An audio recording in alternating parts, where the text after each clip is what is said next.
everybody, welcome back to Q-Tips. We are the Video Store Junkies, and we are back once again to bring you a few selections to watch over the weekend on streaming. And Zach actually came back. He is off of probation. Welcome back, Zach. Do you have any recommendations for us? Oh, Renee, thank you so much. And yeah, so I hear that you've been spreading rumors about me. Apparently, no, I was not on probation. There was not a falling out. I have a good reason for not having been on the last couple episodes, as I know our avid listeners have noticed my absence. No, I've been camping out for great deals, of course, because we just this past week we just had Black Friday, which, as everyone knows, is the most important holiday in this country. So I camped out for a good 2 weeks to get some door busters, as they call them. Now, apparently, I didn't need to do that. Apparently, you guys heard of this new thing. Apparently, you can online shopping. You can just go online and order. Yeah, What? okay. No one told me. I felt like kind of a weirdo. I was wondering why I was the only one out there. People did throw a couple dollars and change at me, so I guess that was a positive. But so yeah. Anyways, so my recommendations this week, I'm gonna use that as inspiration though, and I wanna talk about the great American pastime of shopping. And my first recommendation, man, you guys remember the mall? Do you guys remember these things? Shopping malls. You'd go, Vaguely. they'd have the food court and all the FYE zombies. Yeah. Well, yeah, it's funny you mentioned that. I was actually going to recommend a mall movie with zombies, but apparently this is how much I hate streaming these days. And I know I shouldn't be saying this because we're all about streaming here. Although maybe that's why we're here, because streaming sucks so bad you need us to guide you to the gems. Yeah, Dawn of the Dead, not actually streaming anywhere apparently. Anyways, so yeah, but I wanted to get back to the good old days of that feeling of going to the mall and shopping and just being a good consumer. But what happens when you go to the mall and things start going badly? Well, my first recommendation, by the way, at the very top of my list of films I cannot believe they have not remade in the 21st century, is a film about just that. A couple kids go to a shopping mall. They have a little party. Unfortunately, the mall's security system has other ideas when it runs awry and starts chopping them up. I'm, of course, talking about 1986's Chopping Mall, co-starring Woohoo! Barbara Crampton, and I think there are a lot of people that you may recognize if you're a fan of cult horror movies. But it's got Barbara Crampton, it's got Dick Miller. That's really all you need to know. So yeah, this one's about the futuristic security system, which if I remember correctly, I think it's supposed to be like a pilot program where they have all these robots in the mall, and they're supposed to be keeping them all safe from various do batters. Is that a term? But yeah, the security system it malfunctions and it starts killing everyone in gruesome ways. It's a lot of fun. Yeah, this is a movie that I think we've recommended a few times, and I think we've talked about a few times. It's just a really goofy, fun 80s horror movie. And again, I have no idea why this hasn't been remade, because it just seems like it was way ahead of its time with all the automated security and all that, drones and stuff. Seems like it's ripe for a remake, although maybe I shouldn't give Hollywood any ideas. But until they do remake it, you can watch it pretty much everywhere on streaming. You can watch it on Fubo. You can watch it on Peacock Plus, or I don't even know if that's the name of the thing. I don't think anyone. Peacock Premium, I don't know. The Roku channel, of course, Tubi, Redbox, Crackle, Pluto TV, Shout TV. What else here? Looks like it's on Shudder, Plex, Freevee. There's some things here. Cineverse, I don't. Midnight Pulp, I think these are just made up things. And Popcorn Flicks. So yeah, like I said, it's playing pretty much everywhere. It's playing on Tubi. That's all you really need to know. So speaking of 80s classics, that I think it's time for a Hollywood update. I will pass this over to Bill Mulligan for his first recommendation.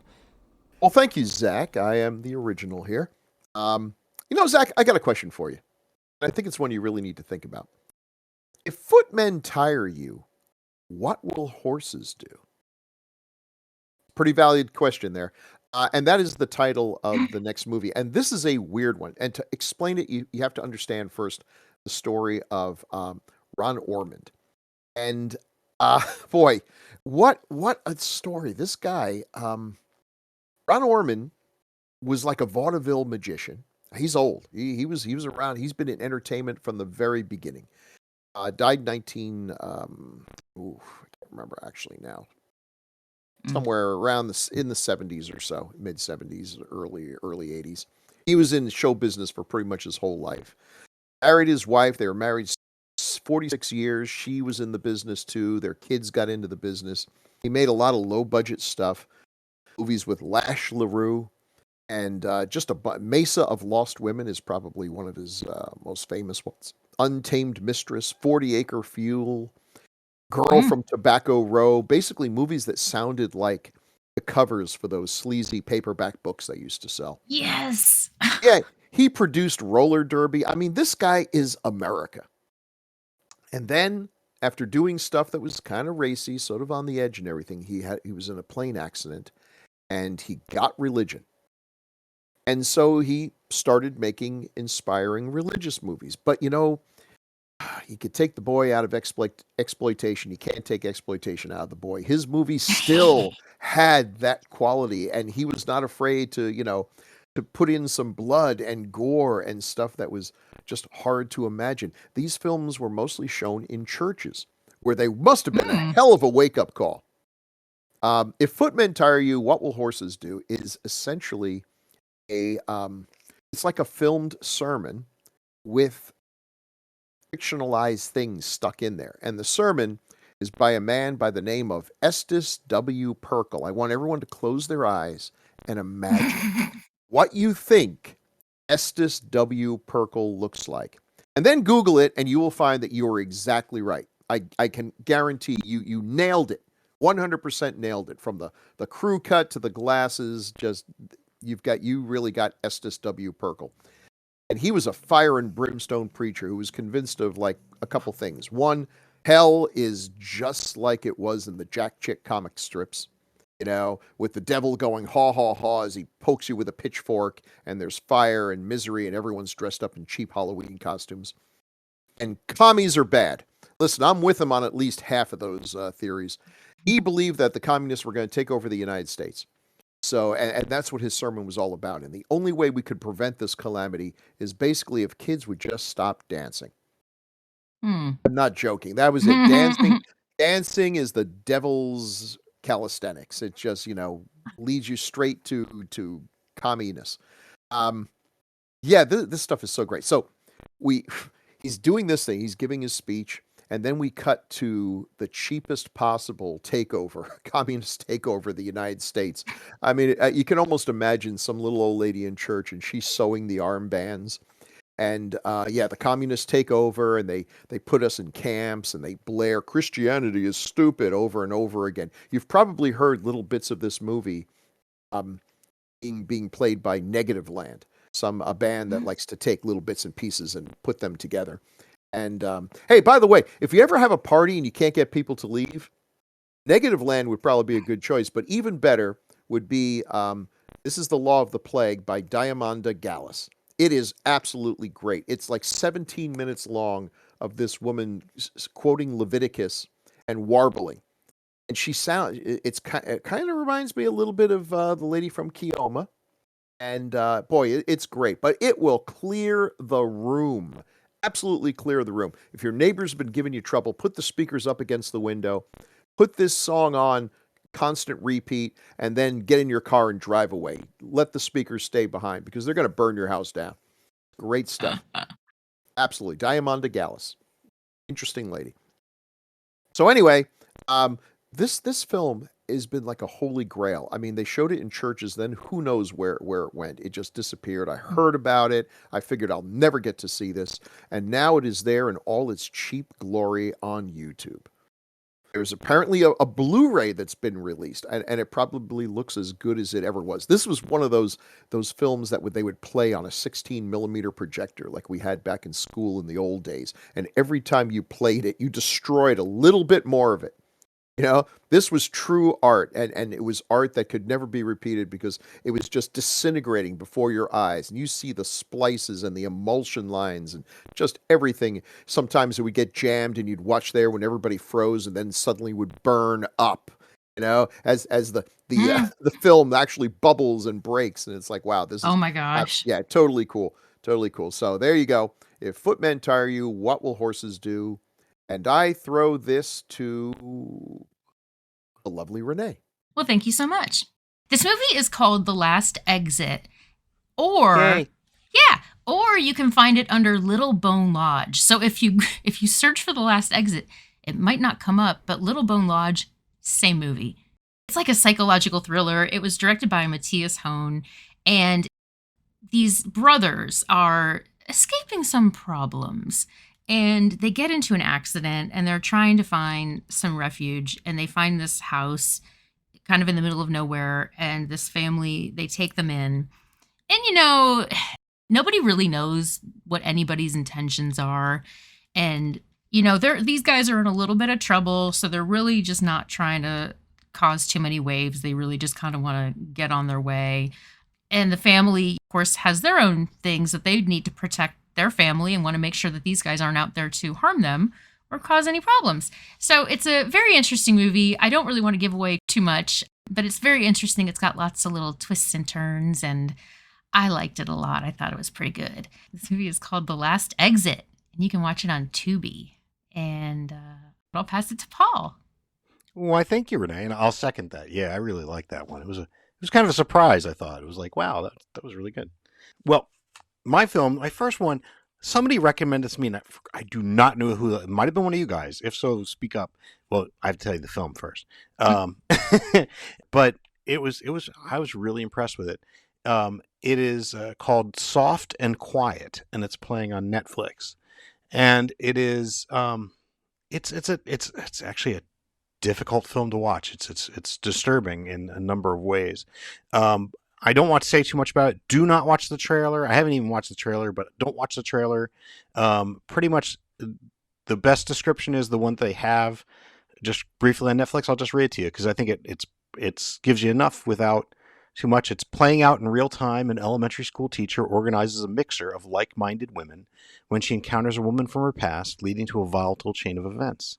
So this is by writer-director Beth D. Arahu, I think is how you pronounce it. And her cinematographer is Greta Zazula. And I mentioned the cinematographer because this is one of those films that's at least presented as if it was all done in one take. Apparently they did a total of 4 takes. And they use mostly the 4th take, but there are some places where they could have easily kind of stitched it together. And it is excellent. It is, again, it takes a little bit before you kind of get hit to the part where you get what's going on, and once you do, it's a difficult film to watch, but it's really effective. It's really well done. It was picked up and distributed by Blumhouse. So it's technically, I guess, a horror thriller, but really well worth watching. And I don't want to say much else about it, but it's really effective. But it will probably bother you and sit with you. And speaking of somebody who is soft and quiet, I'll pass this to Zach. Oh, thanks. I thought you were going to say, speaking of someone who will really bother you. Okay, so for my second recommendation, I wanted to stick with the theme of shopping, especially shopping malls. But like I mentioned earlier, my favorite movie ever about a shopping mall is not streaming anywhere because streaming sucks. The remake of that movie, which I would also recommend, is only playing on Stars, and I don't know how many people really subscribe to Stars. So I guess if you have Stars, yeah, go watch the Dawn of the Dead remake. It's still a pretty fun movie. But instead, I'm going to recommend something else. I don't think we've recommended this one before, and this is one of those movies. I guess it's kind of a cult classic. I guess it's kind of a hidden gem. Most people, if you're a fan of the Evil Dead films, if you're like a super fan, you've probably seen this. But it's not a movie that I think a lot of general audiences have seen. So this is it's I don't want to say it's a great movie, but it's definitely an interesting movie, especially if you like the whole Evil Dead series because it's made by a lot of people who were involved in that series. So the name of the movie is Intruder. It is directed by Scott Spiegel, who was instrumental in. He actually, I think he was like a high school friend of Sam Raimi, if I remember correctly. Did a lot of Sam Raimi's, like a lot of the short films that he did, and he would go on to write the Evil Dead 2. He's directed a couple movies. This is probably the most notable. And it also co-stars Sam Raimi himself and Ted Raimi. It also has a small role by Bruce Campbell. It's also got a couple of other people from the Evil Dead movies. So anyways, yeah. So if you're an Evil Dead fan, this is worth checking out. It's about a couple of people in a grocery store. They're closing up for the night, and then they start dying off one by one. There's someone out there, shall we say, some sort of intruder who is picking them off. And there is, of course, a little bit of a mystery because the film starts out with an altercation, and you think it's pretty obvious who the killer is, and then it becomes there's you start to question, oh, is he really the killer, or is it someone else? Yeah, like I said, it's I think it's worth watching. It's kind of like, I'm not trying to talk it down, but it's probably most notable for the fact that it involves a lot of the Evil Dead alum, and it's still a fun movie. Oh, also I should mention, I think it has a small role by Greg Nicotero. So yeah, Intruder, that can be found on Tubi, Pluto TV, and apparently maybe the Full Moon streaming service, if for the two of you who have that, which I think are on this podcast. So whatever. Yeah, sorry. So yeah, it's another fine film about shopping in America and how dangerous it can be. Anyways, speaking of Full Moon subscribers, no, actually, I think you're the one that's not a Full Moon subscriber. But I will pass it over to Bill Mulligan for his second sermon here. Well, thank you, Zach. Continuing our theme of weird Christ-sploitation films by the Ormond family, we have 1976's The Grim Reaper. And it's got a great poster with this, the Grim Reaper and his skeleton, and he's got that big farm equipment that he uses to mow down people. Nothing like that appears in this movie. But I just have to love the idea that you'd go to this church and there it would be. There would be this really cool, lurid psychotronic poster hanging on the walls. Now, this one does not have Estes W. Perkel, and I think a lot of people are disappointed by that. But I think that it really holds up better as an actual film. We do get Jerry Falwell and my favorite, Jack Van Impe, who is, and his wife, Rexella Van Impe, who I love. They used to have this TV show. And it was just the most amazing thing because he had memorized the King James Version of the Bible, which is pretty impressive. And he genuinely believed that everything that was happening in the world was foretold in the Bible, and yet more evidence that Armageddon was coming, which he was really excited about, much more than I think. So their show was just Rexella, this lovely woman, big, 1980s hair, made Tammy Faye look like Sinead O'Connor. She would read something from the newspaper. She had the newspaper and she'd read, there was a bomb set off in the Middle East. And she seemed very sad about it and everything. She seemed like a really nice person. And then Jack would just about jump out of his chair because he was so excited. It's like Ezekiel 25:17, and off he would go and he would quote it. And somehow in his mind, at least, and he seemed awfully convinced, it tied into all this. And then they'd cut back to Rexella, and she would just shake her head in wonderment at this amazing man that she'd been married to for all these years, that, good times are coming. And by good times, I mean Armageddon. I'm not really clear on all the theology involved, but, in the end, I guess the good guys win. So, all right. That was their show, and it ran forever. So they show up in here. This one is about your typical American family. Dad's kind of a grumble puss. He's got two sons. One of them is pretty cool. Frankie, he's a race car driver, and he drinks a lot of beer, and he worships his dad. And since his dad's not exactly what you would call a churchgoer, neither is Frankie. The younger son, kind of stick in the mud. He's more of a goody two-shoes, mama's boy. And anyway, unfortunately, Frankie, drinking a little too much beer and racing cars a little too fast, he's in a horrible accident, and he dies. sad. And that's pretty much the opening. Mm. And they go to church, and it's like, they want the preacher to, give a sermon talking about how Frankie's in heaven. And the preacher's like, I'm pretty sure Frankie's not in heaven. They get really upset about this. You can sort of understand. And Sure. then they all kinds of things happen. They try to contact Frankie with a spiritualist, which just makes ghosts show up. It's pretty cool. And Ooh. then Dad has like visions of hell, and these visions of hell are great. They are so Mm. low budget and yet kind of effective. I mean, why should hell look like a Busby Berkeley musical? I mean, it probably is fairly low budget. All you need is a little bit of fire and some pitch, you know?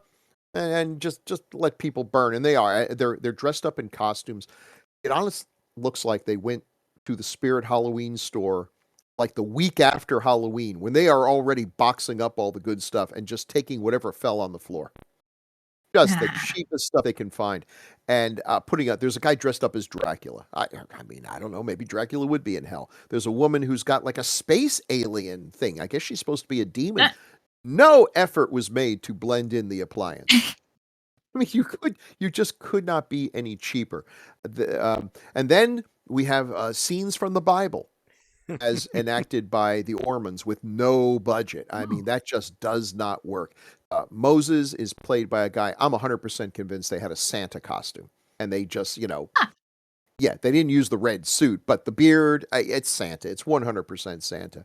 Anyway, so they have these visions, and it turns out, it was just a dream all along. He had nodded off in church, and now he was ready to be saved. So it's kind of a happy ending. Although Frankie's still in hell. I mean, listen, these guys don't mess around. If you get sent to hell, there ain't any coming back. Sure. The best you can hope for is that your sorry example can be an inspiration to the rest of your family not to go to hell. And I guess that's where it is. So the Grim Reaper, also on YouTube, also in wretched quality that I think makes it better. These films are they are cheap. They should look cheap. Mm. And it's easy to make fun of them. And I would. But at the same time, there's an earnestness about it. There's an honesty about it. This is what these people believed. Mm. And in their own way, that belief, that honest, no snarkiness intended sincerity is what makes these really fascinating. They are in their own way much more surrealistic than people who kind of go out of their way to be artsy fartsy and everything. I mean, it's hard to fake that.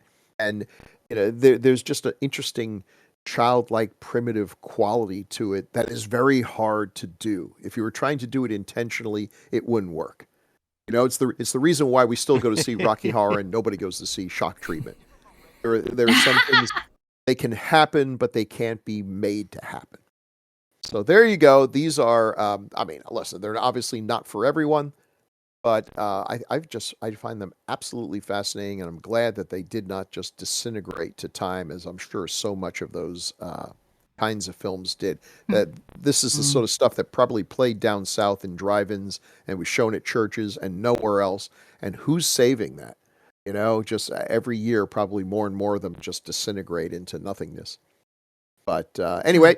I was just so happy to see that these were available. Thank you, YouTube. You really are rescuing some stuff that otherwise would probably already be gone by now. Mm. And once again, I send this to someone who I hope will be around forever, and that's Renee. Hey, thank you so much. My next recommendation. So I'm doing a little bit of a cheater again. So the last movie was directed by Matthias Hone, and I thought, well, let's just see what else this gentleman has done. And I ran across this film, and I did not have time to watch it, but I feel pretty good about it. So this is going to be a let's watch it together recommendation. So my recommendation, is from 2012, and it is called Cockneys versus Zombies. Yes. Have any of you guys heard of this at all? Yeah, I think I actually saw it. I have not seen it, but I am definitely aware of the title because it's once you hear the title, you can never forget it. Yeah. I hope that it's good. The trailer, I see now, I've got this thing now where I don't watch whole trailers. I try to cut them off like halfway in, if not sooner, just kind of depending because, trailers nowadays. So it looked pretty entertaining. It looked fairly action packed, and it had like a little bit of a Shaun of the Dead vibe. So ultimately, what is going on is a group of teenagers have decided to rob a bank to save the retirement home that their grandparents are at, and basically, just prevent it from getting torn down. And while they're in the middle of this heist, the construction company unleashes the plague and all hell breaks loose and zombies everywhere, and it looks like it might be fairly entertaining. So I hope it is. And that is my recommendation. It is Cockneys versus Zombies. It is on Peacock and Roku, Tubi, Pluto. It's in a whole bunch of places. And on that note, I'll pass it to you, Paul. Why, thank you, Renee. Well, my next film it's not actually a film, it's a series. And usually I wait till a series is done to recommend it, but I was like, nah, fuck it. I've watched 3 episodes of this and I like it and I want to recommend it. And it's The Curse, playing on Paramount Plus with Showtime. It is created by Nathan Fielder and Benny Safdie and stars Nathan Fielder and Emma Stone as a couple that it's okay. So it's kind of a comedy, but if you're familiar with Nathan Fielder's comedy, it's usually it's going to make you feel uncomfortable kind of comedy. His previous series were sort of reality shows, but definitely weren't. They were definitely they were odd. I mean, we've recommended them before, I believe. Well worth watching. But this one is actually done as a straight scripted show, and so you've got Nathan Fielder and Emma Stone playing a young couple that are in the Southwest, and they're trying to put together a pilot for a reality show. So reality shows still kind of show up in there, but it's not shot as a reality show. It's not presented as such. That's just part of the elements. And Benny Safdie plays their producer, and they are trying to like create these echo houses, but they're also supposedly trying not to. They're trying to work it in with the community and support the community, but there's a bunch of stuff that goes on there. I can't say they're really the best people in the world. It's really interesting. I mean, it's neat to see Nathan Fielder playing a character that's not Nathan Fielder, but it's still definitely got some of those Nathan Fielder isms to it. Though he's a little bit more aggressive in this. Usually when he's played before, he's kind of played a version of himself that's kind of really kind of passive and quiet and annoying, but this, he's got elements of that, but he's also a bit more aggressive and bit more overtly a dick. Again, it's only 3 episodes in. I think there's 10 episodes of it, and it was created by Nathan Fielder and Benny Safdie, so it's got a good got a good pedigree. I'm not sure if you guys are familiar with any of the Safdie brothers stuff, like Uncut Gems and things like that. They're really good, and Benny's done a bunch of acting as well. So that's about all I really want to say on it, because again, I'm not entirely certain where the hell this is going. It definitely has some parts where you're like, is this supposed to be funny? This is kind of uncomfortable, which usually fits in with Nathan Fielder's wheelhouse. But yeah, it's real interesting. I don't want to say much else. I'm not entirely certain where it's going. Only a third of the way through, but that's The Curse, playing on Paramount Plus with Showtime. And I think are we done? We are.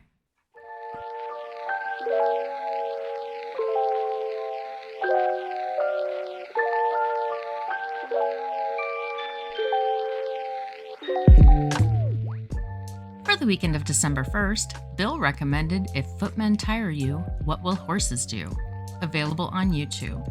And The Grim Reaper, also available on YouTube. Paul recommended Soft and Quiet, available on Netflix. And The Curse, available on Paramount Plus and Showtime. I recommended Cockneys vs. Zombies, available on Tubi, Peacock, Roku, and a variety of other places. And The Last Exit, or Little Bone Lodge, available on Tubi. Zachary recommended Chopping Mall, available on Roku, Peacock, Tubi, and a variety of other places. And Intruder, available on Tubi, Pluto, and Full Moon.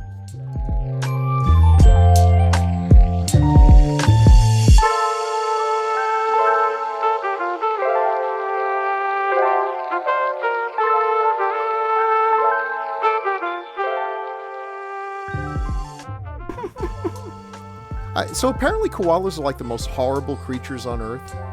They're so Really? damn cute. Yeah, they're apparently awful. Absolutely awful. Aw. I think they're also like very disease ridden. Yeah, well, that's part of their syphilis awfulness. or something. Yeah. Oh, see, that fits. Yeah, but I mean, who's diseased to who? True. Yeah. So I think basically the rule is if an animal is really, really cute and yet you don't know anyone who has ever had one as a pet, there is something really bad about them. There's something that just takes them out, like they are chronic pissers and their pee smells like just the most horrible thing you can Like- imagine. Pee? No. Oh, if only it smelled like pee. That would not be a deal breaker. Frankly, cats have piss that could, knock a buzzard off a shit wagon. I mean, they're stinky, but we put up with them. But there's got to be something just unbelievably horrifying about, say, penguin feces. Because they're so damn. Anyone would want to have a penguin as a pet or a koala. Well, yeah, who wouldn't? Well, there's a reason. There's a reason they have not been made as pets. And it's not because nobody thought, oh, wow, I could make money selling people koalas as pets. Because I'm sure that's occurred to everyone who saw a koala. But then they walked up to them and something happened. Gnawed their nose off, shat all over them. It's like hippos. Hippos are cute. Yeah, they're big, but they're cute. But that whole propeller shit thing, yeah, that's a deal breaker. That's a deal breaker. No way. Unless you're Pablo Escobar, and that's part of the charm. Oh my god.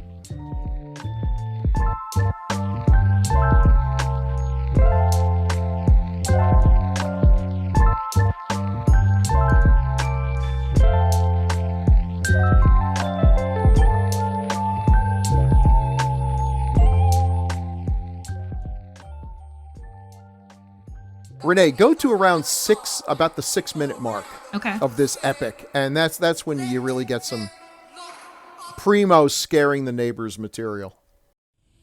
Estoy ciego, no puedo ver.